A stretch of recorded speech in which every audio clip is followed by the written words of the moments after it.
Welcome to Tombstone Tuesdays. This is episode 12 of Tombstone Tuesdays. Now, this is a weekly streaming show about historic cemeteries and people who love exploring them. And I just amazed that we've gotten all the way to episode 12 already. Now, in case you are new here, I am Snider. I write books, I give talks, and I do a lot of research. Now, my channel, I changed it recently, the name to Offbeat and Overlooked. And that's because I also create a lot of interesting videos about things besides tombstones. For instance, well, this is still kind of tombstone-y stuff I chose. I have one about the grave of Peter Mayhew. He's buried about 5 minutes away from where I live. I have a video about astrology in the Bible because there really was no difference between astronomy and astrology for the longest time. The church found it quite useful. That's how they could figure out when Easter was going to be and things like that. So that was a fun one. And this one's always fun to talk about. I have a video about the alleged space alien grave that's about 20 minutes away from me. So if you haven't seen those videos yet, you might enjoy digging around on my channel and to watch them. I'm just curious. I see we have a few people here. Oh, they're saying hi. Ken's here from Colorado, and our guest is from Colorado as well, Ken. So I think that's kind of cool. You will want to subscribe to her channel. See up there where it says subscribe. Everyone, I want everyone to subscribe to Colorado Martini if you haven't already. And I bet for you, Ken, that would be really helpful. Howdy, Wade. How you doing? Nice to see you. Thanks for coming. And by the way, guys, do I sound okay? I was adjusting sound levels with our guest. Everything sounded great. And then all of a sudden, it sounded weird, like, with 15 seconds till showtime. Everything had been so good last week that I didn't want to even touch my volume. Like all week, I've not touched it. So appreciate your feedback. Hi, Nicole. Hi. Hey, Wayside saying hi to you, Colorado. Sound and volume is fine? Okay, all right. Phew. Glad to hear that. All right, sound test is okay. Phew. Hey, Gail, how you doing? Thanks for coming. Nice to see everybody. Rose says we're all right. Okay, good. Glad for that. Now, as I mentioned before, our guest today is going to be Denise she's one half of the dynamic duo Colorado Martini, and we will be chatting with her, but as usual, I have my announcements. And I want to thank anybody who's watching the replay. I always talk to the people who are actually here, but I want to thank all those people who tune into the replay too. So people of the future, thank you for joining us. All right. So I want to tell you as well, here's some of the announcements before I bring Denise in. I have an April Fool's show, April Fool's night, and it's going to be a little different. Since I already do Tombstone Tuesdays, I'm going to go green and do a show, 8:30 Texas time, that's Central Time, 9:30 Eastern, 7:30 Pacific, 8:30 Mountain? No, 8:30 Central. I am terrible at time zones. Don't trust me, but it is 8:30 Central Time. I know that much. And I'm going to have Greg Bishop on. And if you know anything about UFOs, you probably already know about Greg Bishop, but he's really interesting. He has a real eclectic, he's been like a DJ and had his own show. He even had a pirate radio show for a few years in Las Vegas. I believe in Los Angeles. And he has so many interesting people done interviews over the years, just like everybody from Whitley Strieber to the people who saw the Tic Tac video, the Tic Tac UFO and this and that. So he's very knowledgeable. He's also a lot of fun. He knows all sorts of weird and wacky music. And we're just going to have a fun April Fool's Day show. I'm kind of thinking true themed. But we'll just see how it goes because it's April Fool's. And I'm eventually going to launch the show on Thursday nights, I'm thinking. That's what I'm leaning towards. We're just dipping our toes in the water there.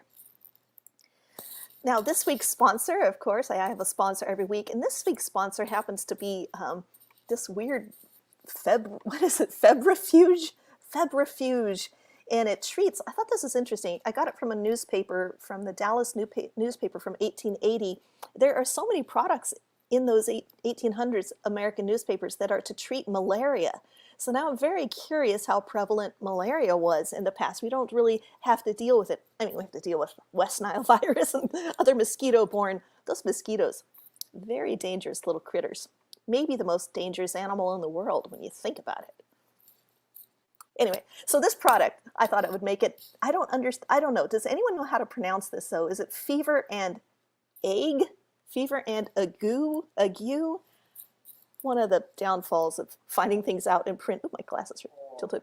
Oh, my husband's yelling from upstairs. He thinks it's og. So anyone, I know it's kind of hard to weigh in on that, but one of those things. Of course, the real supporters are my Patreon supporters, and that would be Ian, Scott, Ghost Cat, Angel, Jessica, Ann, NVJ, Ken, Patty, Sarah, Julie, Margaret, Hugh, Mikhail, Naomi, Tim, Pete, Sarah, Rachel, and the other Tui in the world. No relation to me. I just think it's so cool. There's another Tui out there. So let me know on that on the og. Oh, hi, I see Bob and Connie are here. Howdy, howdy. Hi, guys. Hi. Thanks for coming. Now, you know, I had a few responses to last week's show. First of all, y'all loved Mitch Whittington. He is really something, isn't he? He's very knowledgeable. He's written a bazillion books. He has a lot of things to share. But I got some responses. One of the things, we were talking about Southern funeral customs last week, and one of the things he mentioned were funeral lithographs. So sometimes after someone passed away, they might have this very nicely done lithograph, and then where you see those blank squares, they would have the name inside that of the deceased. And Mitch, in fact, found one in that house that historic home he lives in over in East Texas. He brought that for show and tell. But a couple, Ken, who is here today, in fact, Colorado Ken, Ken Reed, who's one of my Patreon supporters, he got inspired by this and created one of his own lithographs. And, you know, lithograph look-alike thingy. I really like some of the symbols he chose. He has the, you know, the time flies there with the hourglass, a real nice assortment of flowers, lilies for innocence. We've got the bird that flying down from heaven, the dove, the heavenly spirit. And but then he tweaked it. He sent me a few iterations of this, and here's one. He added an angel to it. I like this because since it's in loving memory of Annie and her son, so here we see an angel taking a soul to heaven. So I thought that was kind of neat that he was inspired by that, and it looks pretty cool. He's having fun with it. Another thing we spoke of with Mitch. Oh, you ordered his funeral book. Isn't that great? And you'll have to let me know. There's that recipe in there for funeral biscuits, which we're going to talk about next. In fact, I'm going to talk about the thing you sent me, Robert. I'm glad you came. So yeah, so here we go. One of the other things we talked about were funeral biscuits, which were, you know, kind of a thing that they did in the day. In his book, Mitch's book, includes a recipe for funeral biscuits. But Robert, who just said hi and ordered his book, he sent me something the other day, shortly after, and I thought it was a joke. This is what he sent me. Tui, your guest spoke of funeral biscuits, but I got these at my local Walmart, funeral potatoes. I was like, what are you talking about, Robert? I thought that was so funny. But you know what? I ordered some. They are a real thing. And on the back, it says, the traditional casserole become a pleasing favorite at funeral luncheons, church gatherings, family dinners. So these are a real thing. I haven't tried them yet. I suppose I should. And I'll let you know how they are. I was just surprised that funeral potatoes were a real thing. I learned so much from you guys. Thank you. I appreciate it. Always love what you guys send. And that was really pretty cool. Thanks again, Robert. Now, I don't know if Robert's on my newsletter. I think he is. I know Ken is.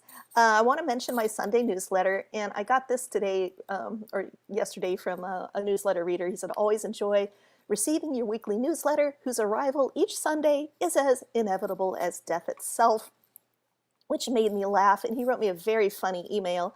That's Stephen Reed. And I'm going to try and have him as a guest sometime, because he actually built an organ that is a funeral organ. And the pipes from it are from 1891, Wurlitzer. They were the same pipes that were used in the world's largest silent theater in 1929. So they've got a lot of historical provenance. And he sent me some audio files of what his organ sounds like. So it was kind of funny. And of course, there was a few snickers between my husband and I when I'm telling him that some other man is sending me pictures of his organ and stuff. I was like, that does not sound right. That came out wrong. That just came out wrong, plain wrong. But before I bring on Denise, I do want to say, if you haven't signed up for my Sunday newsletter yet and you're here, what's keeping you back? Go to my website, tuisnider.com. You get my free book about the meanings of hands in historic cemeteries, and then you'll hear from me every Sunday. I share lots of goodies. Oh, I have one more thing now. I have books of the week. Every week I do share a book, usually a cemetery themed book or the book by our guest or something along those lines. This one's slightly different. This book is from my friend Patty. It's actually two books. And Patty is someone who, it is crazy. Do you have friends like this? I have known her for over 10 years. We met on Twitter in a group of writers. And she lives up in Michigan. But it's gotten to the point where, we email each other every single day. It feels weird if I don't hear from her. She gets at all the creative angst and things about book writing, and then we've just become friends. And so now I feel like I sometimes forget that we haven't met in person.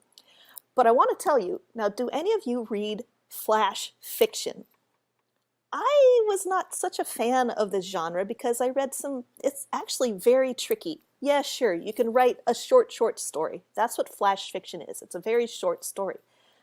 But you know what? If you're good at it, then they're really pleasant and they're really fun. And man, Patty has a knack. She writes these flash fiction stories that I'm still thinking about some of the characters like a year later. I'm thinking, oh, that one made me feel sad. Amazing. And her flash fiction that she writes, they're called drabbles. It's a specific style, and there are only 200 words in each story. So this is great. I actually download these, and I don't have a Kindle reader, but I have them on my phone. So like if I'm in the doctor's office or, one of those moments where you're just a little bit bored and waiting, you can read one of these stories, and it will really transport you someplace.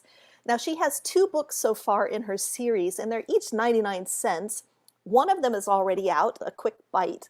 A Quick Spell is on pre-order, but I highly, you guys, if you want a really good book, check out Patty's books.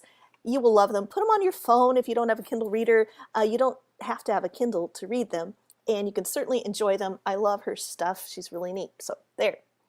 All right, so I want to tell you about our show guest now. Let me zoom down here because I have a little bit about her bio. So Denise and her husband, they explored ghost towns, abandoned buildings. Here, I'll get it so you can look at a little picture. It's better than that. How's that?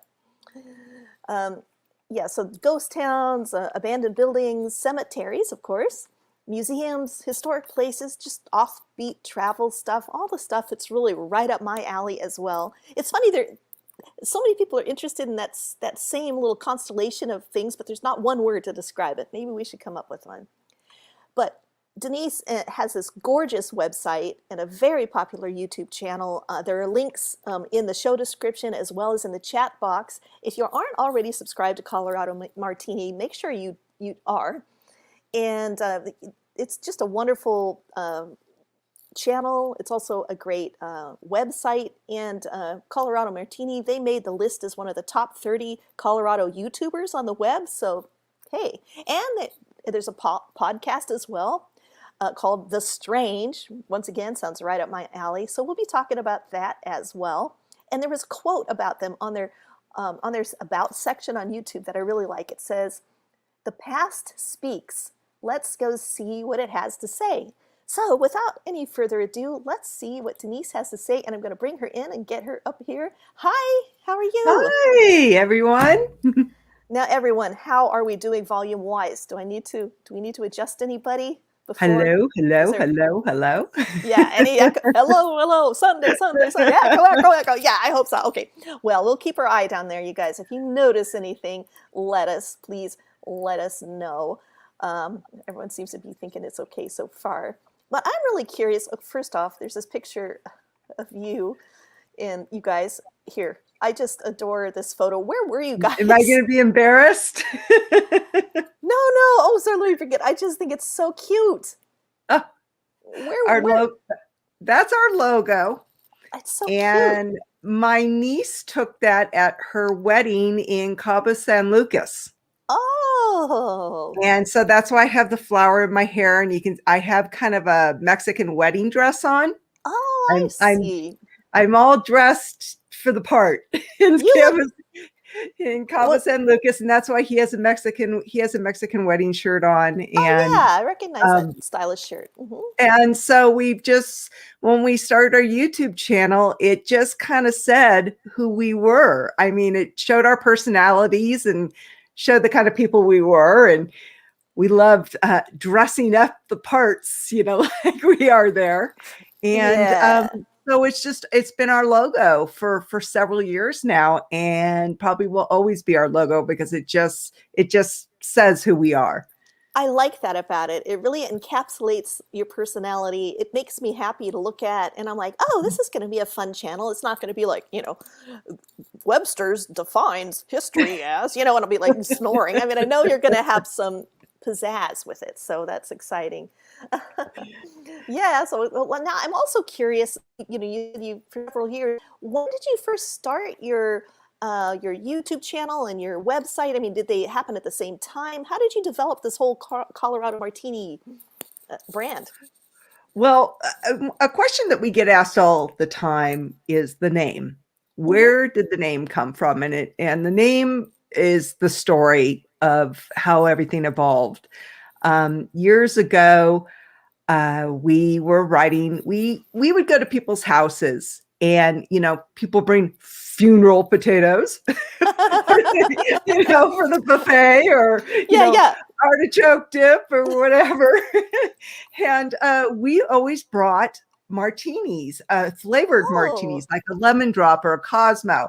And so we kind of got known to be the couple that always, reels in a cooler full of liquor and juices and stuff to make everybody martinis. hey, come And on over.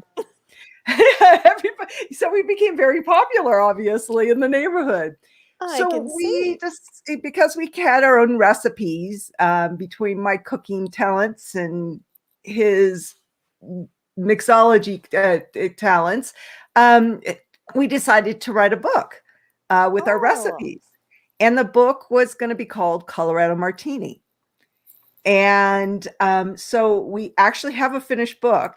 oh. And so we decided, well, why don't we start making videos on YouTube of us, making these drinks? And I just decided I'm going to start the channel, and I'm just going to kind of I didn't know what I was doing. I really didn't know. You should kind of stick to one genre type, thing on your channel. So I thought, oh, I'll start making videos without Patrick until he's ready. And so if you go way back in our catalog, you'll see gardening. Oh, yeah.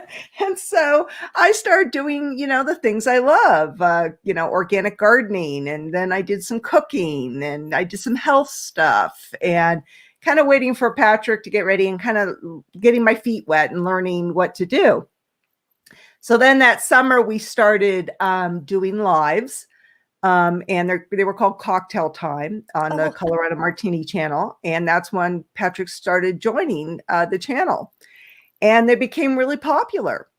And we, in the lives, we would make drinks and talk about the history of the alcohol or Oh, the neat. drink we Oh, were how making. cool. Oh, I love that. And that's where the history started. We've always been history buffs. We've Hmm. always been into that type of thing. And so that was our take on the whole liquor thing, was bringing in the history. Hmm. And we did that for quite some time. And then we decided to start filming our ventures.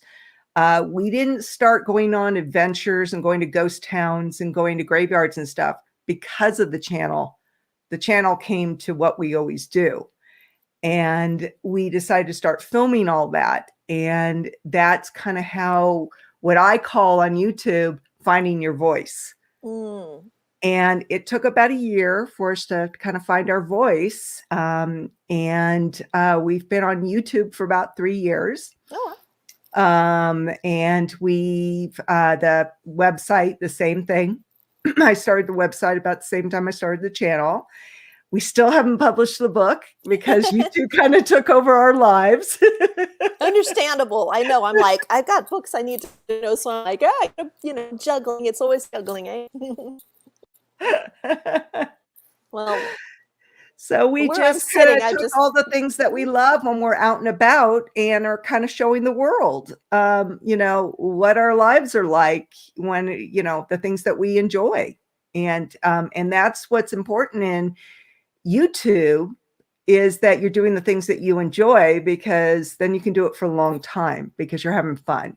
And yeah. so we're ever evolving. I know years ago I knew an author who heard that, oh, vampires are the next hot thing. So Right. she started writing vampire stuff. She didn't really care about it, but her stuff did well. And then we met her at a writing conference. Like, I didn't know her real well, but she was just telling us, write what you like, because now I've been contracted for 3 more vampire books and I don't like them. And the people who love vampire books are like, geez, why do you get the success?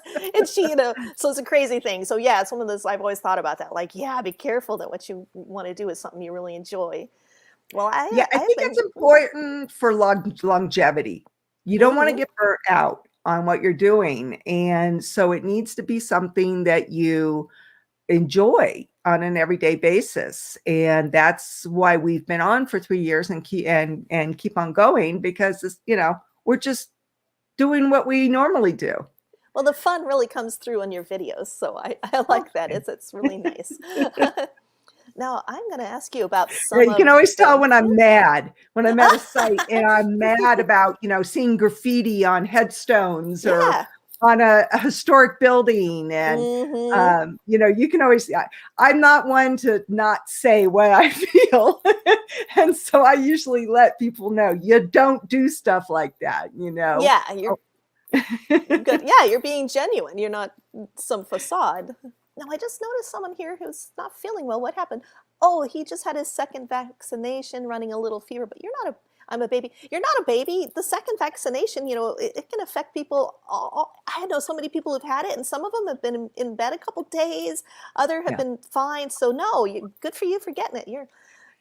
Hope you feel better. I'd say that the second I hear is the worst. But somebody who just got over COVID, you don't want it. whether you get light symptoms or not. I did not. And it's not for fun. you. Oh, I'm so glad you're doing all right. That's scary. And then we have somebody listening from New England. Hi there, Sherri. Thanks for coming. Okay, well, I have a few. I picked around. I've been digging around into your website and all. There are a few things I wanted to ask you about. I was really like you've added some cemeteries to my bucket list, I have to say. There's some that I really want to see now. Now, I'm curious about this one. Seems just this lone grave from Maddie Culver. What's the story here? Maddie is my ultimate favorite. This grave is very close to my heart, and I'm hoping to make it close to other people's hearts. I have been spending the last year and a half trying to get Maddie's story out there, so people will go to visit her. Aww. So Maddie is in Yellowstone National Park, and she's all by herself in a picnic area. And so people go and to see the geysers and the beautiful waterfalls in Yellowstone. And I do too on our travels. But I can't go on a trip. And that's the whole thing about our channel, is that we call it historical travel, is that we just don't go to see those things, but we also go to see the history of a place, because every place has a history. And or some kind of hidden history, or bizarre history, and that's what we like to try to find out. We try to go off to the off-beaten things, that to kind of say, hey, over here, you need to look at this when you're here. And Maddie's one of those things, not things, but historical stories that we've been trying to bring to light. And I first found out, you had sent me an email about things that we pick up on our travels and Mhm. stuff. And one of the things I picked up on one of my travels to Yellowstone a while back was a book on Maddie. Oh, And neat. so I read it from cover to cover, and I was like, it was written by a woman whose name is escaping me at the moment. I couldn't find my book to show it to you.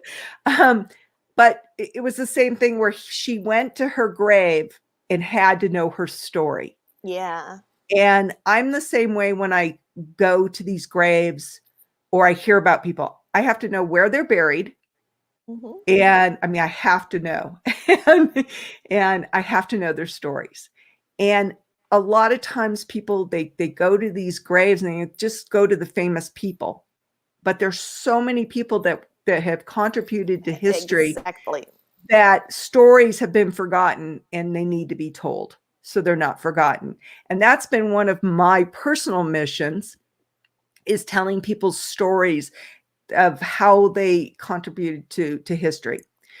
And Maddie was a pioneer. She came out from the New York area. She was a seamstress. Well, she actually worked in a factory that made clothing, if you want to call that a Mhm. seamstress back in the day.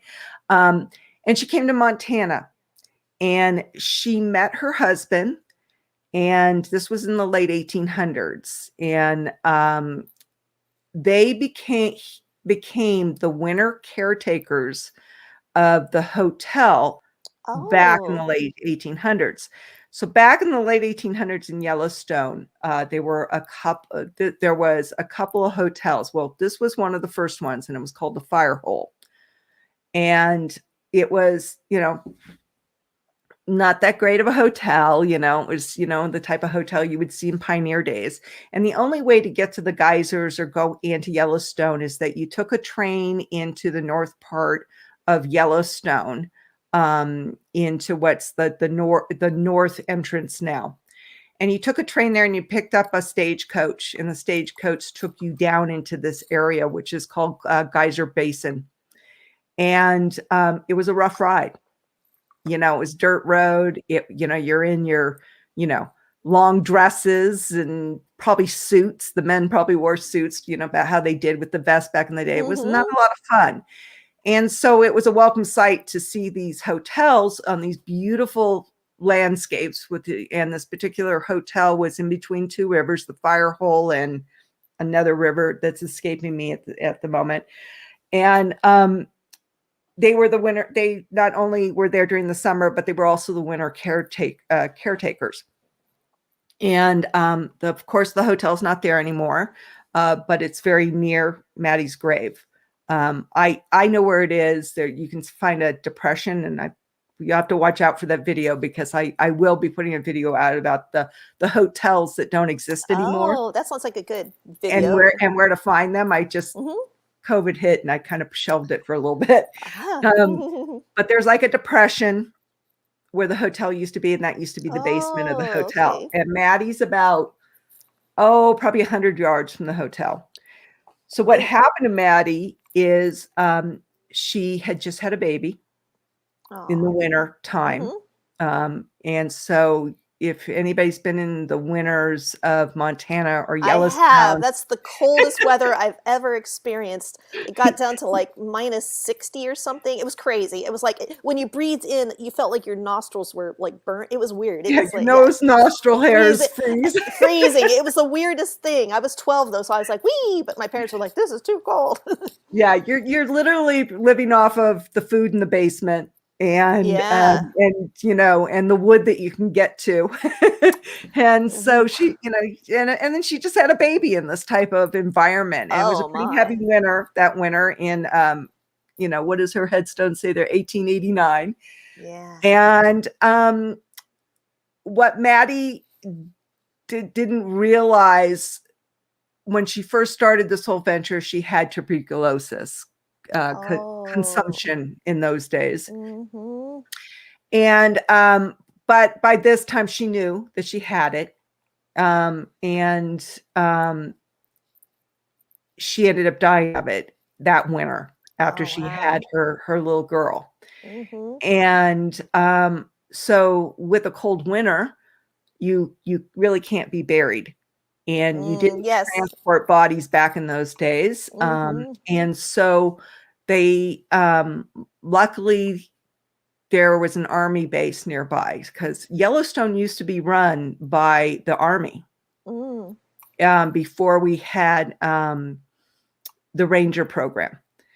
And so there was military stationed nearby. So her husband went and got some military men to help him with her body, and they couldn't bury her. So they brought wine barrels, big old wine barrels from the base, and they put her body in the 2 wine barrels like this. Wow. And put her in the basement for the winter. Mm. And then when they were able to bury her, they buried her right there. And the rangers, as you can see, bring her flowers, and those are silk flowers, and they keep her grave, and it's in pretty good condition. It says the original headstone. The bars around it is to keep the buffalo away. Oh, and all right. If you watch my video on Maddie, and it's Mattie when you search for it, Maddie Culver, you'll see. I give you a tour of the area and where she's buried and how to get to her grave. But she's in a picnic area, and it's absolutely gorgeous to have a picnic and hang out there. I just shared the link. And there's not. Oh, thank you. And there's not a ton of people. And it's just, there's 2 rivers, and you sit by the river and you can fish, and she's right there. And she's on a path from the parking lot, but you purposely kind of have to go up that path to go see her. And so a lot of people go to this picnic area and hang out, and they don't even know she's there. Wow. And so I'm trying to get people the aware awareness for Yellowstone. Go see Maddie. I definitely will. It's on my list, and I think this is a very gorgeous headstone. That's the marble is such high quality. There was her husband spared, or whoever spared, no expense. I mean, that raised type on a headstone, and then that it looked like cursive, engraving in there. I mean, there are a lot of things that say she was very loved and very missed. And so it's just really in the, she was in the full bloom of adulthood. And yeah, it's just because of that rose. And anyway, go ahead. She was, I'm trying to remember off the top of my head how old she was. She was still pretty young. She was 30, I think it says. Yeah, I think she was 30. The S on her headstone, so it says Maddie S. Shipley was her maiden name. So the S is for Shipley. See. And then, but her married name was Culver. And there's a wonderful book about her and her life, even before she was there. They go over her life. And I mean, this woman was intrigued as I was with Maddie and had to know her story. And boy, did she research her, and really found out all sorts of information, found pictures of her. Oh, wow. But the one thing she didn't do, and of course I had to find out, was what happened to the baby. Yeah. And so her husband, had to wait out had a baby, and God knows if how did he keep the baby? And, I think about things like that. So when she, I forget her name too. When she got older, he took her to some family in Spokane. Oh, Spokane. And unfortunately, she died at an early age, got sick, and, like a pneumonia, and died like when she was 17 in Spokane. And that's where she's buried. And then her husband, who was a Civil War vet, was in a military home. When he was older, he moved to the Los Angeles area, and he's buried out there in a military grave. Oh, all right. So, wow, well, that's quite. I always have to know where everybody's buried. No, that's why good. They're buried where they're buried. How did they end up there? Yeah, you do. I do wonder that. I mean, how people do end up. Now, here's one I was very curious about, and there's another great video that you have about this, but and another woman, in fact, famous woman, even if she may be an Well, imposter. you know why I do women a lot is because a lot of times they're written out of history Oh yeah. back in the day.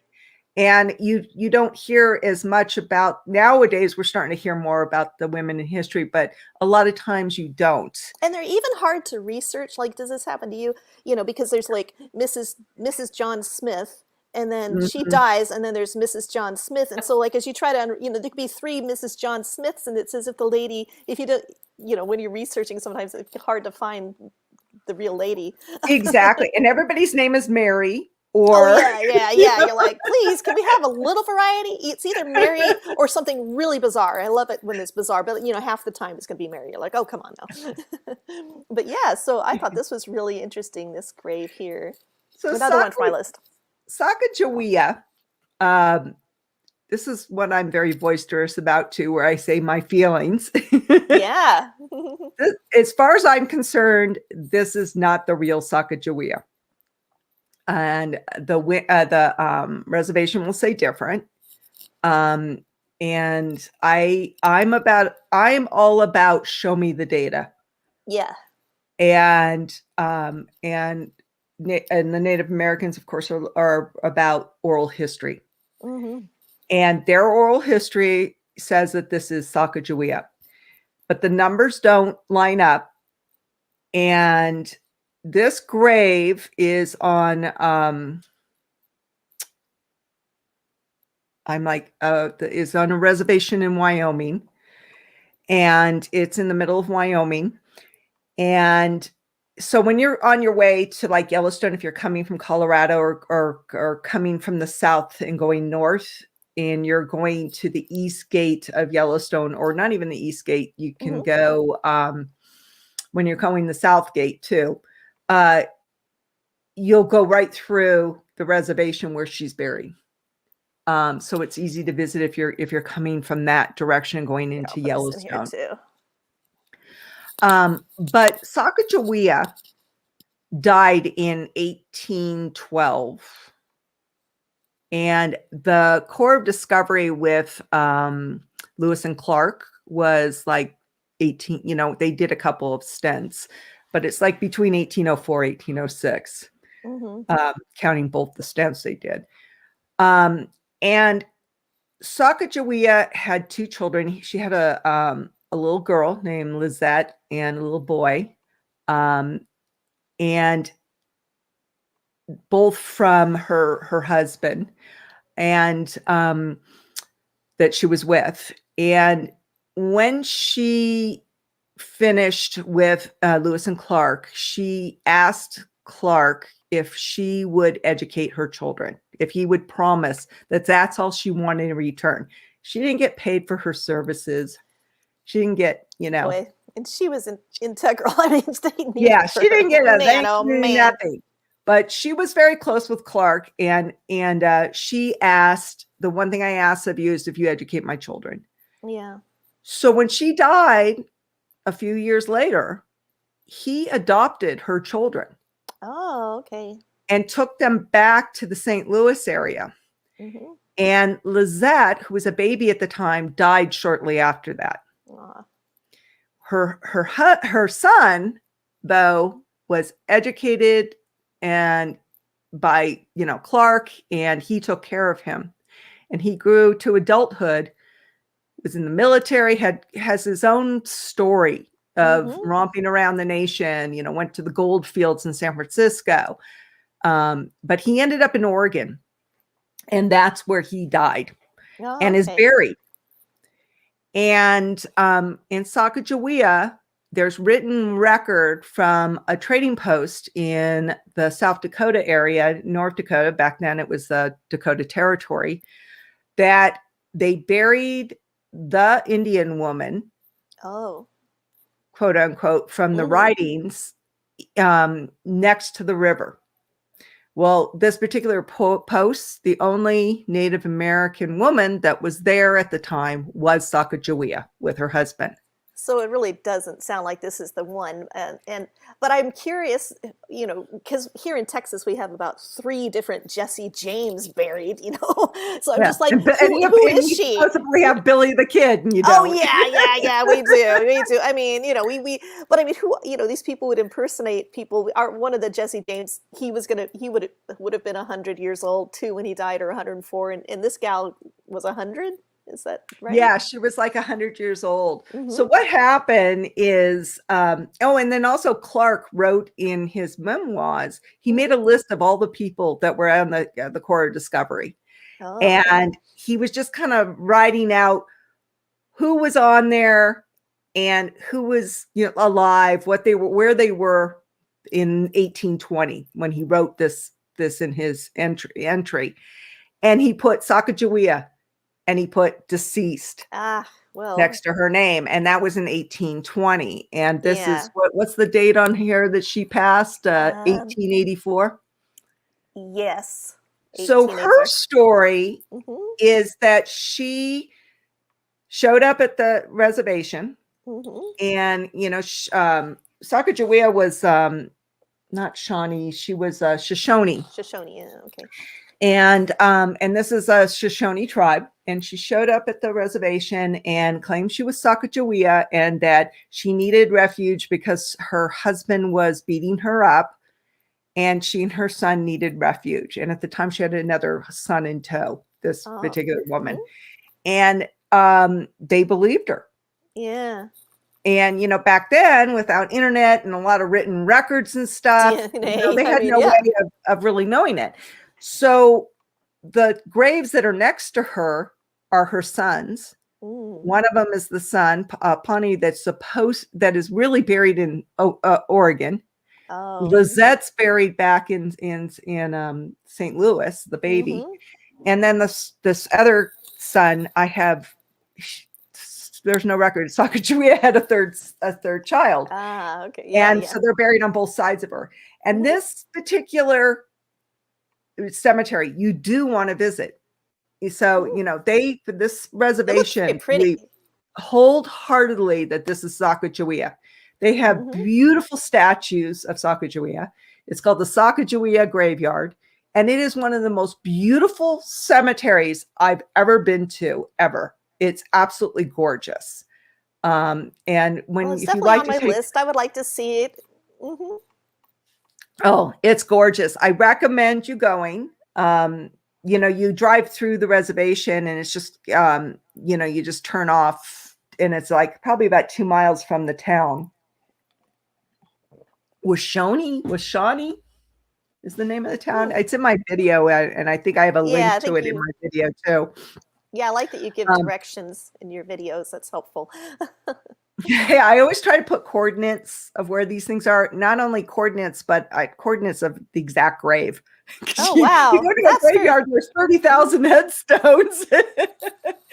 Oh, there's some that I have had, such a time finding, and some that I've had to give up on, and my husband have tried 3 or 4 times, even though we know they give you vague descriptions. It's in plot K and yada, yada. I mean, yeah, some nice GPS coordinates could be very helpful. Well, a little thing about this headstone, a little subtlety about it. You'll notice that they have a J in Sacagawea. Yeah. Sacagawea is actually spelled with a G instead of a J. And in Wyoming, they spell it with a J. And which is the best explanation you'll find from everybody that's why they do it. I think that they just misspelled her name back in the day. And it's stuck in Wyoming with the J instead of the G, but it's normally a G in her name. Yeah, that's Sacagawea. One of those things. Well, all right. So, and she's kind of, I was thinking about her. She's one of those famous women in history who just have the one name, like Cleopatra or Cher. Exactly. Even though I feel this person's an imposter, the reservation does not, and that should be respected. Yeah, and it's still, I be 100, which is worth going to visit. I am a little upset. If you see the plaque underneath, that is a daughter of the American Revolution. I noticed that. And so they've been I'm a daughter myself, a daughter of American Revolution Uh-huh. myself, and so I'm a little upset to see that plaque there, because it's like, did you just not research? Yeah, You how know? did they, why couldn't Well, they it have put that on there together? like Yeah. 1920 or something like that. So Yeah. it propagates the misconception by having a Daughters of American Revolution plaque on there. And so Hmm. when you go on the internet and you go to YouTube videos, one after another saying, I'm at Sacagawea's grave. And it's just like, Yeah, I'm glad that I know I try to do that too. It's like, okay, everyone says this, but I like to try and point out the truth, not just the kind of urban legend that grows around it or the kind of not really researched. It's like you dig just a little bit, even. I mean, it sounds like there wasn't a stretch. You just, the dots connected one direction pretty clearly. I mean, you have me convinced, but I would still enjoy visiting that for sure. oh yeah, it's definitely worth a visit. It's absolutely gorgeous. If you really want to visit Sacagawea, they don't know where she's buried exactly, but they know the approximate location because of where the fort was. And so there is a beautiful monument to her in South Dakota where they believe she really was buried by the river. All right. Now we have Patrick saying, so who's buried in Grant's tomb? And I have to say, Patrick, you should have been watching a couple weeks ago when I had Lauren Rhodes on because she actually talked about her visit to Grant's tomb. So there. Well, let's talk about Patrick there. Oh, That's Mr. Martini. he's sneaking in. He's sneaking in. Too Sneaking in. cute. Oh, I like it. I like it. He's I need in a Denver right now, martini. probably watching us on a phone. Oh, well, all righty. All righty. Speaking of guys, here we're going to talk about a guy now. I think I've got to talk about this fella. Not looking too healthy there. I'm just curious if you know why he has that cloth around his neck. But go ahead and tell us the story. I won't. Just go ahead. So this is Doc Holliday and John Henry Holliday, and Colorado is honored to have him buried here. And yeah, I realized he was buried in Colorado. I always associate him with Tombstone, Arizona. I figured, you just picture him on Boot Hill. Exactly. You do. Mm-hmm. Well, as you all know, Doc had tuberculosis, consumption, really bad. He actually contracted it back in Georgia. Griffin, Georgia is where he's from, where he was a dentist. Oh, he's logged in as Mr. Martini. Yeah, that's why they called him Doc, right? Because he'd been a dentist first. Yes, that's why he was called Doc Holliday, because he really was a doctor. He was a dentist back in Griffin, Georgia. Doctor slash gunslinger. You don't see that I never see that on LinkedIn. I mean, what's up? And drunk. Yeah, wow. Yeah, that part's true. He definitely was an alcoholic. His mother died of consumption of TB. And so they believe that that's where he contracted TB from. So he was carrying it for quite some time. And that's why he came out west, was because of consumption. So like most people did. Yeah, thought the air would be good or. Exactly. And a lot of people came to Colorado because of the fresh air. And I can sit here and tell you story after story that has to do with consumption in Colorado. Wow. And famous people that came here. We have hospitals still to this day that they got their starts from being sanitariums for consumption. Wow. I didn't know that's how Colorado Springs got built up. Oh, yeah. Is because people came here for consumption. So Glenwood Springs was known for its springs and what's called its vapor caves. So these springs put off a gas. Vapor caves, yeah. Wow. That vapor. And when you go into these caves, they still exist. They're still there. They're still used. That you go into these vapor caves and they were supposed to help you with your consumption. So after the OK Corral, he came to Colorado. And well, for going back a little bit, he and Wyatt Earp got in a fight, and they parted ways. Mm-hmm. and Wyatt went to California, and Doc came here to Colorado, and he We ended actually up had Wyatt Earp's headstone a few weeks ago, so this is nice. Now we're getting Doc Holliday's. I yeah, love it. he's in the Bay Area in San Francisco, Yeah, in Coloma yeah, Cemetery. yeah, That's where Colma or everybody's whatever. buried. You do, you do. I love it. Especially the Western figures. I've sought Yeah. them out to find out where they're buried. So Doc went to Leadville, which was a very famous mining town, and to gamble and be a dealer and stuff. At this point, he was pretty sick. And he stayed in Leadville for a while. Leadville's, had other famous characters like Baby Doe and the unsinkable Molly Brown. Oh. This is the place where they all made their riches, was in Leadville. It was a very prosperous, booming mining town until the silver bust. So Doc got pretty sick while he was there, and he went to Glenwood Springs, which is on the east side of the Rockies. So I'm on the west, Denver Right. and Boulder area, and you go over the Rockies, and it's on the other side. And it's right on the Colorado River. And the springs still to this day, you can go to different places and get in the pools and stuff. And it's absolutely marvelous place. And we actually have not only this video about Doc Holliday, but we also have a haunted one on the Hotel Colorado, about the haunted cool. history of Hotel Colorado, which is one of those old hotels that has one of these huge pools of this mineral water that you can go in. So Doc came there for the mineral water and the vapor caves, and he just progressively got sicker and sicker. And he was in the Glenwood Hotel, and this Glenwood Hotel was actually helping people that were sick because so many people came to Glenwood Springs. So they had nurses there and medical staff to help people.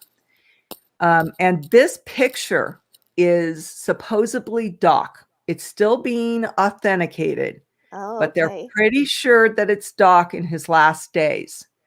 And he couldn't talk. Looks gaunt. He looks gaunt. And when you look at real pictures of him, and don't be fooled by pictures of Doc Holliday on the internet, many, many people do not have a true picture of Doc Holliday. There's only one picture that we're pretty sure is Doc Holliday. And they always show this one guy who was a Frenchman in Tombstone. And I've had historians use it in their pamphlets, and it's like, you're a historian. And I have situations like that too. People it just gets spread, and it's like the sun, not the person, and you're like, that's not them. They look alike. That's not it. It's so but it just picks up speed because everyone's seen it on Pinterest or something. And that is one of the things the pluses and minuses, I guess, of the internet. Yeah, this guy, he has kind of a chunkier face. Doc was always kind of gaunt. Kind of had sunken in cheeks and stuff. And but they're pretty sure this was him in the Glenwood Hotel. And this was the thing around his neck was associated with his TB. He couldn't talk his last days. He couldn't speak a word, and this is like they think like a cold, like a compress, like a cold compress throat. Maybe it was dipped in the mineral water. Who knows? But he died, and he died penniless. He didn't have any money. Wow. And so the townspeople liked him so much that somebody sprung for a nice monument. They sprung for a grave for him. They took him up onto the hill. So there's this great graveyard that's right above the town. You have to hike up to it, and so there's no roads to it. You have to hike to it, and he's up there, and he has this beautiful view of Glenwood Springs. And Kid Curry's buried there too, who was one of the Butch Cassidy Wild Bunch gang, and he's buried up there too. So I'd have pictures of him, but Mr. Martini made me leave before I could. Ah, well, hey. I've never let That's him okay. forget it. So I need to go back out there. Yeah, you gotta go back. You gotta go back. Now, one thing I learned from your website that I wasn't aware of is that I didn't realize there. I mean, okay, just I need to preface this question just, I mean, a little bit because, like, I spent the first 10 years of my life in Virginia, and I felt like all we ever talked about was the Civil War, and I was sick of it. You know, war, I didn't get it. Then, I mean, in more recent years, I get more and more fascinated by the Civil War. I appreciate and understand the impact it had on us as a, you know, because more deaths that war than any other war we've had. So now I'm coming around to it, but I like to not just study the battles. I like individual people. So, Mhm. so you know, forgive me for not being the huge Civil War buff and my ignorance here, which I'm about to reveal, because I did not know there was a Civil War battle in New Mexico. And I love this monument, by the way. So tell me about Okay, well, this. nine out of 10 people did not realize that the Civil War came as far it came. They had battles in California. Wow. No, I didn't Uh, know that. but this is one of the largest battles was in New Mexico, and they like to call it, they've coined it the Gettysburg of the West. Which is really saying something. I was like, what? What? And there was Yeah. actually two battles in New Mexico. This is the Mm-hmm. more famous one. But the Texas Regiment of the Confederate Army came in to New Mexico from Texas. And their goal was to take New Mexico, then make their way up to Colorado and take Colorado and get the gold. And so all the gold that was being pulled out of Colorado, because that's what we were known for at the time was our Ah. gold and later silver. And then go out to California and take the ports. Oh, And I that was see. their ultimate goal. Mm-hmm. And so they came into New Mexico down by Roswell, and they came across the state and went to Fort Craig, and there was a battle that ensued there, Oh, and they wow. won.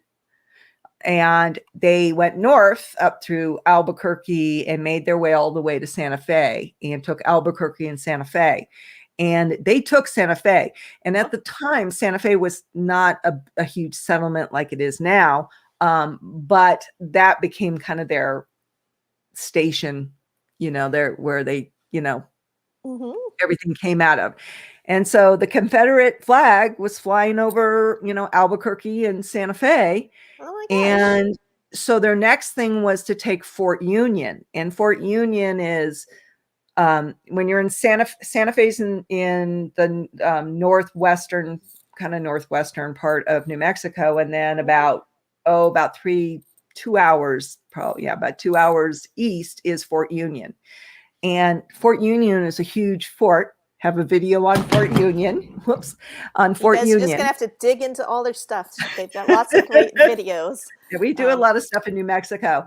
oh, let's see. And Fort Union Oh, was huge, and they were the fort that helped supply and protect the people on the Santa Fe Trail. oh, okay. And it was a huge military installation. And it's the adobe is Mm-hmm. still there. It's in ruins, but you can see the vastness of it by how many adobe walls and fireplaces still exist there. And I have that on my Fort Union video. Oh my gosh, that is So really neat. they were going to go across and take Fort Union. Well, on their way, they came upon the Union Army at Glorieta Pass. Oh, And that's where this huge yeah. There's Gettysburg the. of the West Mm-hmm. happened, this huge battle. And it Mm-hmm. lasted 2 days. Mm, And Union won. mm-hmm. And, Oh. several of his soldiers were killed. And this picture here is the Santa Fe military museum, cemetery. Mm-hmm. And Yeah, you can see all those so the Union area that we're markers there. in, Mm-hmm. yeah, this guy Mm-hmm. has a personal headstone, which I thought was really cool. Yeah, that is really great. Mm-hmm. But so Union soldiers and Confederate soldiers are buried in this cemetery. Mm-hmm. And I see only Union ones in this picture though, because they're all rounded. right, because Mm-hmm. if people Yeah, don't know, mm-hmm. the Confederate is always pointed, Mm-hmm. and the Union's always rounded on top. Yeah. A lot of people don't know that. I'm impressed you knew that. Oh, well, Tombstone Tuesdays, baby. Yeah. So the fun part of the story is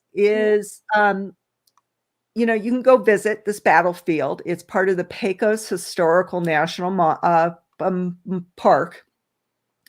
But a lot of the battlefield is on private property.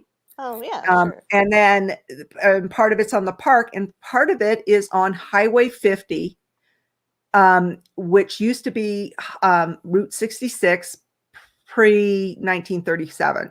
Oh, all right. And so there's some neat structures that still exist on that road that are either related to Route 66, and that's in my video too. That's fun too. Yeah. You know, I always have to throw Route 66 in there. And one of the adobe structures that was there during the battle. So we go and visit the battlefield and show you the battlefield and show you the adobe structures and these other structures. But the great part of the story, well, I don't know if it's great, but the interesting part of the story is that a guy across the street from this adobe structure, which is called Pigeon Ranch, was building a garage. And he uncovered 30 Confederate soldiers in a mass grave. Oh my and it's gosh. right there off the road, you know. Whoa. And oh my gosh. so the person I am, I had to know what happened to these 30 bodies. I know they're not under his garage. So historians came in and anthropologists, archaeologists and stuff, and did their thing and reinterred the bodies whose descendants didn't want to move them to a different graveyard near their homes. And reinterred them in the Santa Fe Cemetery there. And so in the video, we go and visit the Confederate soldiers and the Union soldiers. Most of the Union soldiers that are there are unknown. And they're buried in mass graves also in that cemetery. And then there's a plaque you can visit too that names. They were able to identify quite a few of the Confederate soldiers based on what they were carrying on their person. Oh, all right. Yeah. And so they found 30 bodies not that long ago. It was like in the 2000s. It wasn't that long ago when they found the 30 bodies. So yeah, that's really interesting. So that was a recent thing. Boy, how interesting. Yeah, it was pretty recent. Got some people saying fascinating information. Someone had to leave because there was an earthquake. I don't know where they are. Does anyone know where Rose lives? Says I have an earthquake to report. I'm very... I don't know where Rose is from. Oh, no, Rose, that's what her channel does. Rose Biss does earthquake reports. Okay.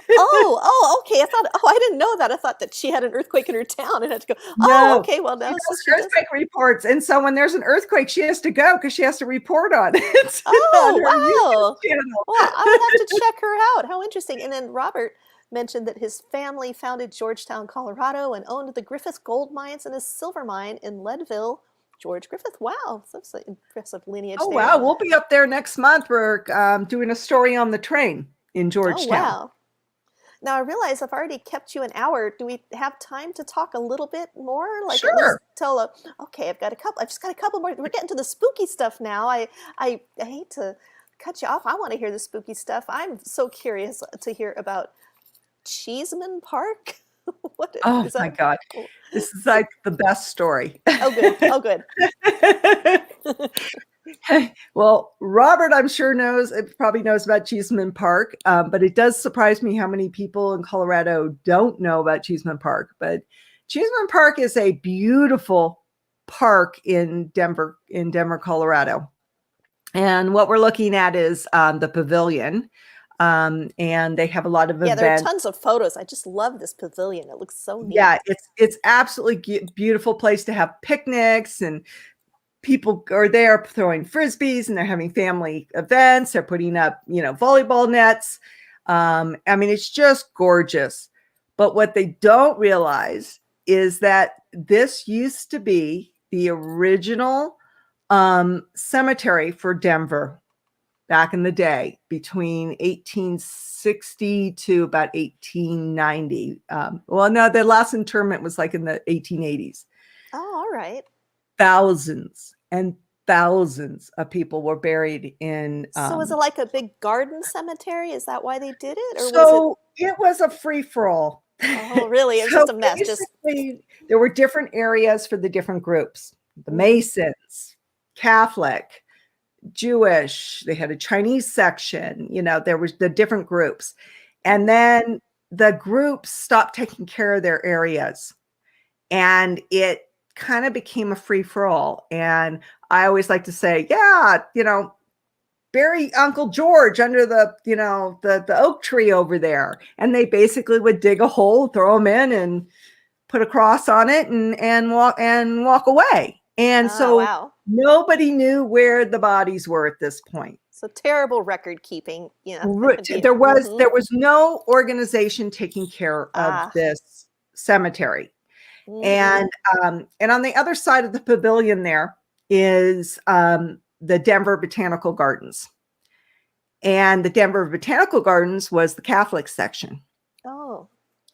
So what happened is that this became a very, you know, people started finding gold and silver, you know, up in Leadville, and became very rich. And they started moving to Denver. And, you know, the story you see in The Unsinkable Molly Brown with Debbie Reynolds with, you know, Pennsylvania Avenue with all the rich homes and the rich is true.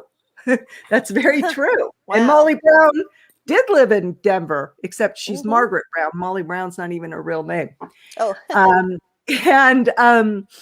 Which is a story for another time. Anyways, yes, that she really did live there and try to get into society. And they all lived, all these beautiful homes were starting to come up and sprung up around the cemetery. And they didn't want a cemetery in their backyard. Oh, okay. So they wanted a park. So they wanted the bodies dug up and they wanted them to move. Yeah, of course, Mr. Martini's favorite park. Well, it's interesting because he says his favorite city park is also his favorite cemetery. But before America had public parks, they had cemeteries that people would go to and have picnics. So I know he's been facetious probably, exactly. but it actually ties right into history. So I agree. I think it's neat. And Rose apologizes that she's back, but we're joking. She's been there. It's definitely beautiful. Yeah. Okay. Yeah. Rose, you definitely check out Rose's channel. She does these great earthquake reports. So they wanted the bodies dug up. So they hired a guy to find the bodies and dig them up. And we're talking thousands. And there's no ground penetrating radar, I bet, at this time. It was just like, just dig. Yeah, this is the late 1800s. This is the late 1800s when this happened. And the late 1800s, 1890s. Well, this guy was a shyster, and he was getting paid by the body. So he was breaking up the bodies and putting them in small caskets, you know, like child-sized caskets, and just mixing them all up, and then he could make more money. Oh, geez. And wow. Definitely not respecting the dead. And so a newspaper reporter came by one day and saw this happening and wrote an article, and the people of Denver were outraged. Yeah. So at this point, they fired the guy and they kind of gave up. And they built the park over whoever was still there. and everybody else mostly got moved to Fairmont Cemetery, which is Riverside, which is another very famous cemetery here in Colorado, in Denver. That's a whole story in itself. There's a lot of famous historical people buried there. And so they never moved the bodies. And in the meantime, the Archdiocese of the Catholic Church took over the Catholic section, and they continued to bury people there. But then it became into disrepair and was pretty much abandoned by the Catholic Church. And there were thousands of people buried there. Wow. And so you go on the internet and you'll find pictures of kids playing on broken headstones, and it looks like a Yeah. desert, and it just is awful. And so they built the park. It's called Cheeseman Park. And then they wanted to build at Denver Botanical Gardens. So they told the Catholic Church, you're going to have to move everybody. So they moved quite a few people, but a lot of people got left behind because there were no records, and not all shoddy record keeping. Exactly. And not all their property was theirs.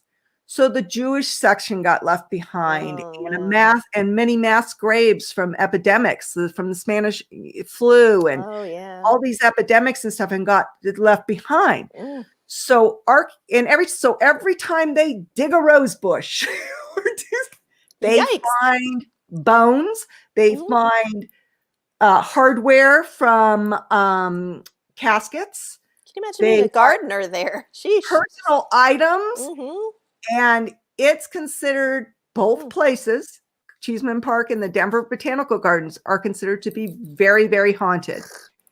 And a very rich person who donated who had a lot to do with the Denver Botanical Gardens, built a mansion right there.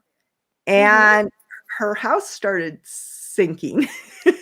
Because things were deteriorating underneath it. Sure. I mean, that's why you don't walk over a grave, is there's stuff that'll break and go. I mean, good grief. But their whole house is like that on top of graves. Yikes. This is, sounds like the perfect Stephen King setting. Which is right down the street from me. Essex Park, which is where the Shining Hotel is, the Stanley, and that's what inspired the book for The Shining. Oh my goodness, I did not make that connection. Oh my. Yeah. The Stanley Hotel's about a half hour from us. Oh I have videos on that too. I so want to go there. Oh well, I'm gonna just be spending the next week on your channel if anyone needs to find me. I already was binging it already, but I'll have to binge some more. I guess Robert says same thing happened in Chicago with what's now Lincoln Park, formerly the city center. Oh, still 10,000 is buried there due to flood. Yeah, there's a woman who I met. She has a book called Bringing Home Daddy or something, and it's about her. They just innocently, her mom lives in Texas. They just innocently thought, well, Dad got buried up in Chicago. Let's just move him down to be next to Mom. You know, because Mom said when I go, okay. I think Mom was still alive. Long story short, they got permission to exhume, which is really not easy, and they dug up the spot where you were supposed to be, and it was somebody else. And so they waited another year and they went back, and this time it was a lady, and then they kept moving, and they dug up like 4 or 5 times, and the cemetery owner the manager would run when he got to recognize them. If he saw them, he would just run and hide from them. And the long and short of it is, it's only recently that cemeteries have really been held accountable, and a lot of them over the years have it's appalling. I hear these stories where they're just, oh yeah, sure, we're keeping track. Not really. Yeah, there's some really horrifying stories out there. We talk about it, New York's nightmares in one of our podcasts. I think it's our second or third episode on the Strange podcast. And we have a video associated with that. And we talk about Hart Island and North Brother Island and stuff. Good. I'm a local paranormal investigator that lives there, that knows these areas really well. Yeah. Wow. Oh my goodness. But yeah, the Denver Botanical Gardens, if you're ever in Denver, around, I love a good pyramid. That's the Denver Botanical Gardens. The mansion I'm talking about is just to the right in this picture. And it's this beautiful mansion. And it was donated to the Denver Botanical Gardens, but it's haunted like you wouldn't believe, that nobody could live in the house. Oh my goodness. And it's sinking, and it's buried on a mass grave. Yeah. And it's so, you have all this watering going on, and digging and stuff, and it's really deteriorating the coffins. And so things are collapsing. And then they built a new parking structure across the street on York Street, and they found several caskets there from the Jewish section Wow. of Pleasant Hill, which was the original name of the cemetery, was Pleasant Hill. Pleasant Hill. So Right. Gosh. I always think, at least it turned out to be a beautiful place to be buried.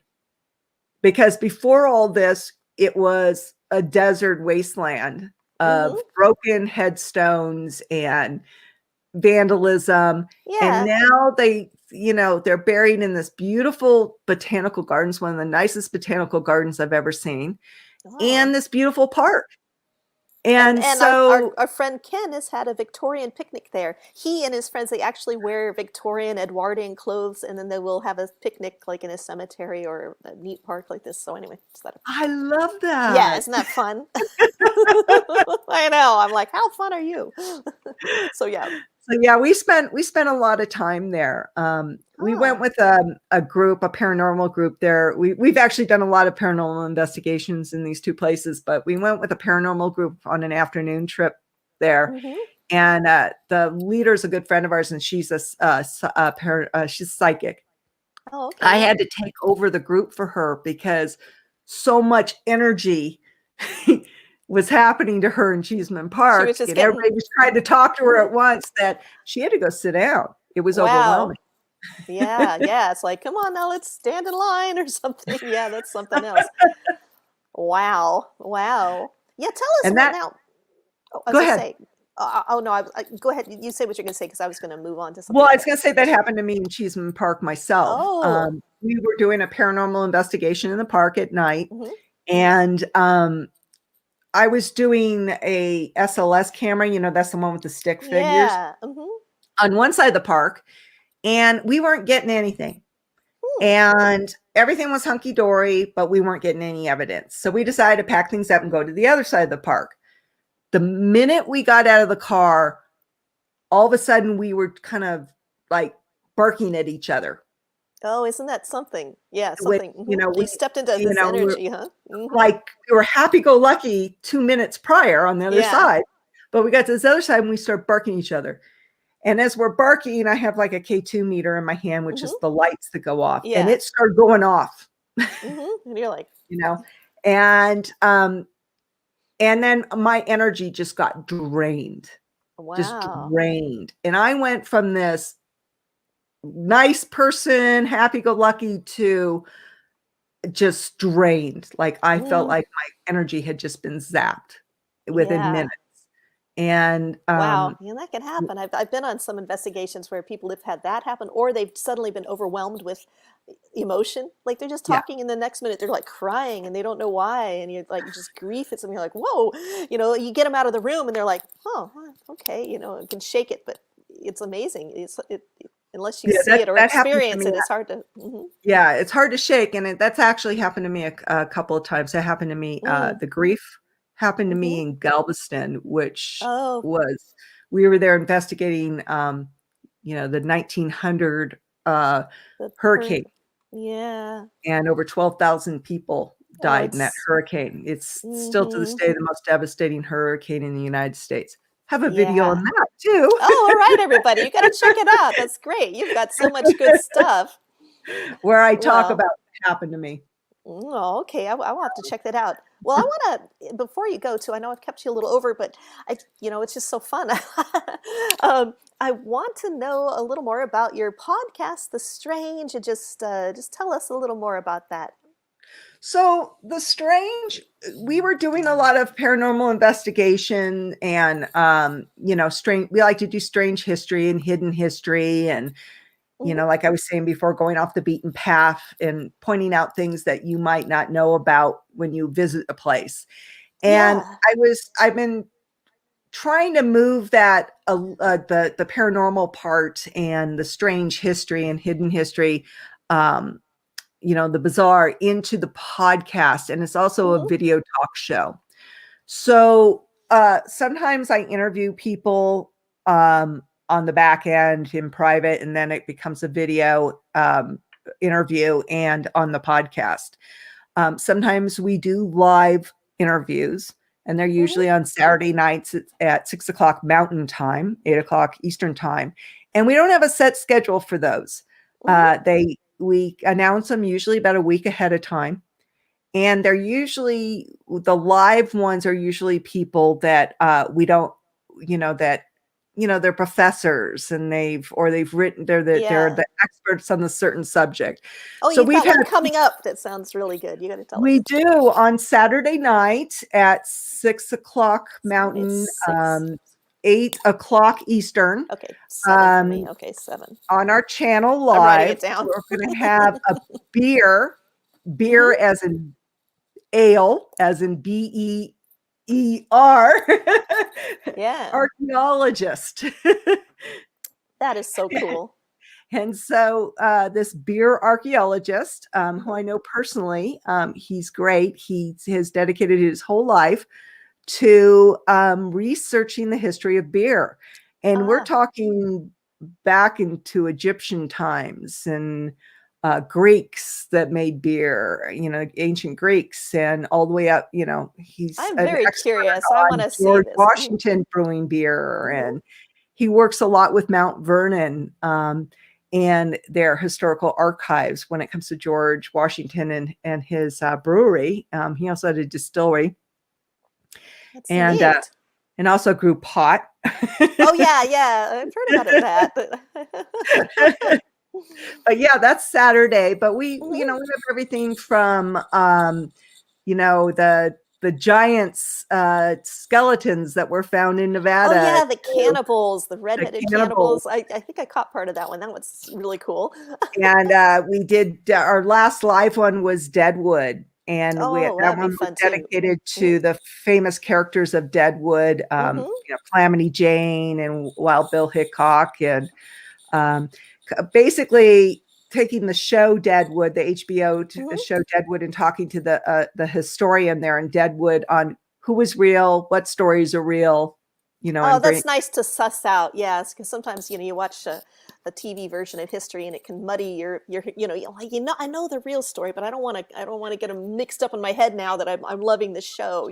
Exactly. And a lot of those characters are buried in Deadwood, such as Wild Bill Oh, Hickok and Calamity Jane. They're buried there. Have a video so on much, that. so much good stuff. Now this is the time in the show where I ask people if they have questions for you. Now you better chop chop, people. Ask these questions fast because I have kept her a while. And while you get those questions together, I want to let you know that Icy Sedgwick is coming back. We had her back in February, and she's going to be coming back to talk about cemeteries in film. And if you saw the show, then you know that she's actually getting a PhD in horror movies or something along those lines, or ghost, I think haunted house movies specifically. She's very knowledgeable. She has the fabulous folklore podcast. So, um, you know, she's coming in sometime in April.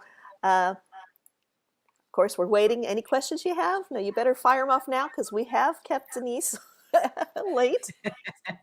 Gotta give now. Remember, there's a link in the description to my good buddy's books, and these are wonderful flash fiction, only 200 word long stories, and they're like each of them has like a little O. Henry twist at the end. You're gonna love them.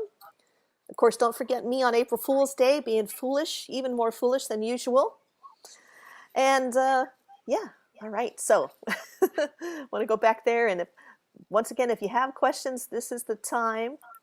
Just at the end, the strange podcast. That sounds amazing. I'm glad I caught a couple of them. I think but I'm definitely, that's just everything you talk about is stuff that I love. And I am thinking, why isn't there just a singular word for this? It is funny. There's a little constellation of topics that are all related, but there really isn't a single word for them. There's see, I'm in Texas doing kind of what you do. You're in Colorado. I've had Janice Oberding on. She's in Nevada doing a very similar thing, and she writes about all the same things and has all the same passions. I just had never really thought about why isn't there a word for it? Because as a writer, they always tell you, oh, niche down and find your thing. But I'm seeing that this is its own niche somehow. What you're doing, your whole travels and everything. Anyway, so everybody, I hope. Yeah, Also, I want to tell everybody. I call it historic travel, Mm-hmm. and then the graveyards, graveyard wandering, Mm-hmm. tombstone tourism. Yeah, cemeterist. I hear that too sometimes. Yeah. Oh, let's see here. We've got a couple. Here someone says, great show. Thanks so much for watching, Kenneth. Thank you. Always good to see you. And are you going back to New York, one where there's a bunch of unmarked cemetery where there are just people buried in the bunches? Hart Island. You're talking about Hart Island. Yeah. Yeah, I want to do some more on Hart Island. Hart Island right now is being transferred over to the Parks Department, as it should have been a long time ago. The Corrections Department runs it now. And if you're not familiar with Hart Island, it's where it's basically if you are not claimed by a mortician, you get buried on Hart Island. And they've been doing this since since Civil War.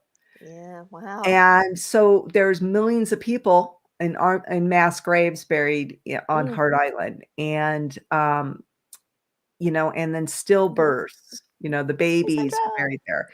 And so the Corrections Department has been running this. So Rikers Island, the prison in Rikers Island. Don't they bury some of them? Don't they get? Yeah. But it's on a volunteer basis. Oh, okay. And because of COVID, pictures were being shown of Hart Island and people were appalled. And not only were they appalled, but they were appalled that the inmates were burying because they had the impression that it was slave labor. But that happened in Texas too. But it turns out that these guys are volunteered to do this, and it's very hard duty. It's very emotional and stuff. So the Parks Department has taken over since COVID started, and there was this big uproar. And so I've been kind of waiting for the Parks Department to take over because there's, you know, a lot of influx going on and a lot of COVID stuff. You know, people that when we're all stirred up because of the pandemic. We're all stirred up. I mean, there was a similar thing down in San Antonio where I think the morgues were overwhelmed, and so they were enlisting people from the penitentiary to help. Once again, it wasn't slave labor, you know. But it does take a special. It's not. I mean, it's, you know, it's not an easy job, and I think it's pretty hard. If you should watch the video. This is our part of our podcast, the Strange Podcast, when I did on Hart Island, but.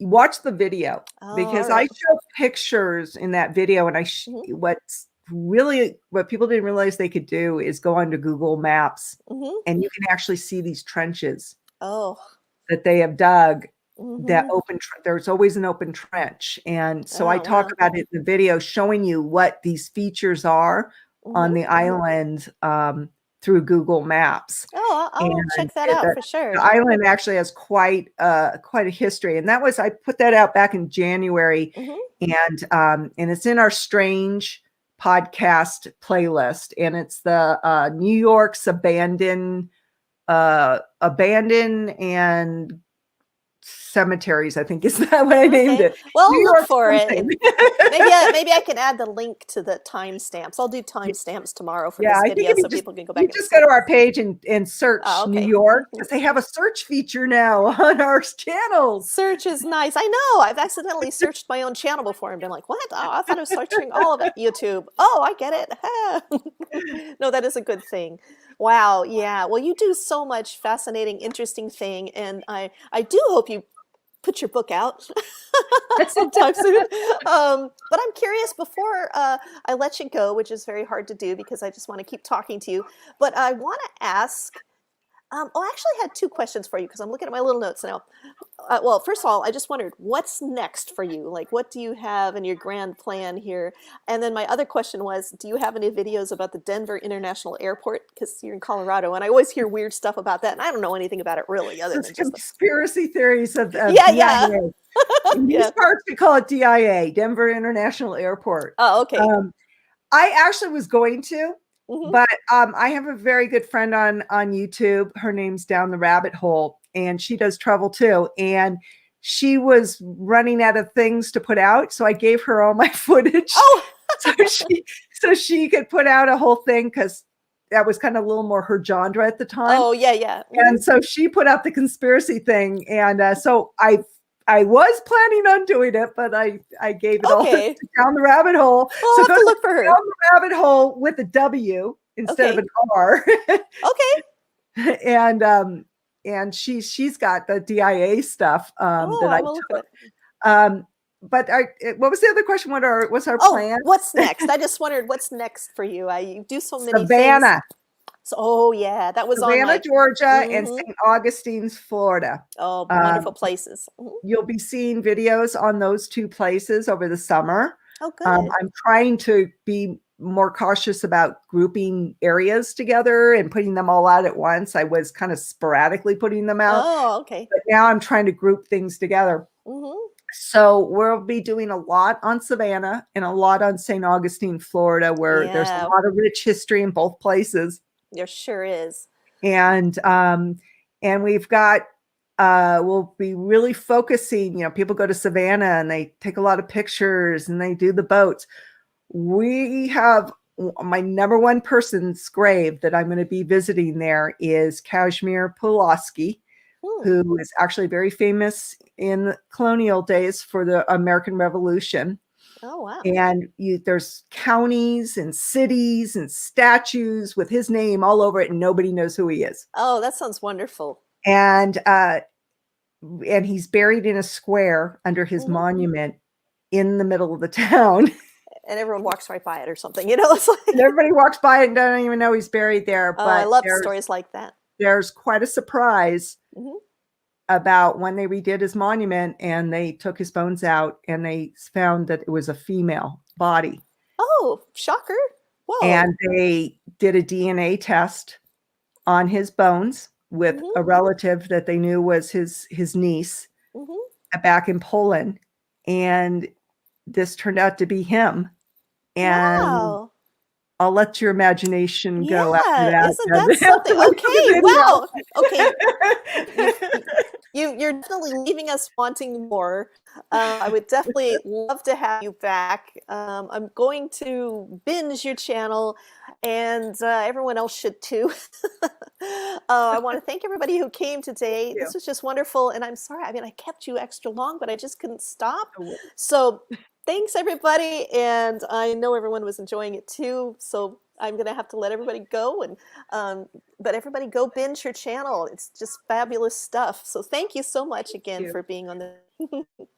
Thank you, everyone, for coming, and thank you for having us, Tui. Oh, this was a blast. It's like I'm just over here eating bonbons, all this great information. Thank you so much. All right. Take care, everybody. Bye-bye.